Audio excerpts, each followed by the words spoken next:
everyone, Monique here, Little Gems Creations 1. Today I'm going to show you how to hide your yarn ends or your threads.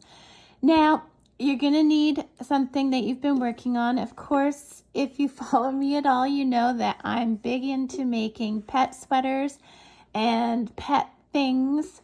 So today I'm doing the threads of a pet sweater.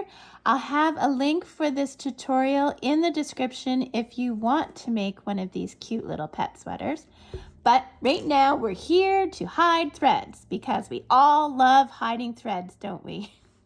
So start by turning your garment inside out.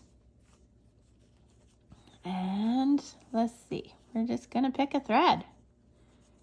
Okay, so grab your needle. We're gonna thread the needle. Now I use crafting needles, and the reason I use crafting needles and not yarn needles is because they're a little bit pointy, and most yarn needles are blunt, and I like to have the little sharpness to get through my stitches. Now you'll notice, even though I have a thread right here, I'm not tying them together because it's a garment and it's going against the skin potentially of say a hairless cat or a hairless dog. I want there to be no knots. So this is how I do that. Like, sorry, I know it's dark yarns, but and it's hard to see, but I'm going to explain this as best as I can so that even if you can't see it very clearly, you're getting the words. So we're going to start by going through some of the stitches. Now you see how I'm keeping my fingers here? That's so I don't go through the stitches in the front. I'm just picking up the stitches at the back. Okay, then I put my thumb on it to hold it so it doesn't distort the stitches.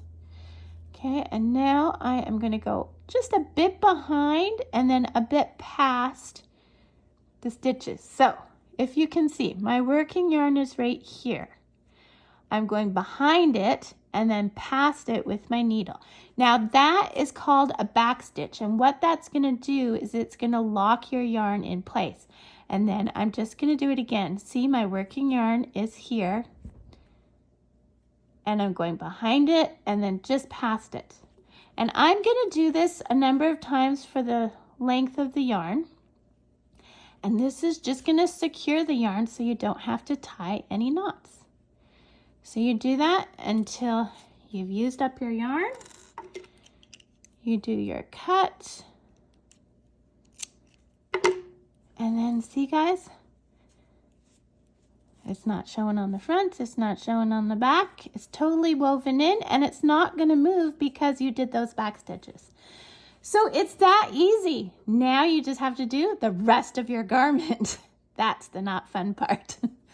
So thanks so much for watching. Check the description. I put all kinds of goodies in the description. And if this has been helpful to you in any way, hit that like and subscribe. Have a great day. Bye now.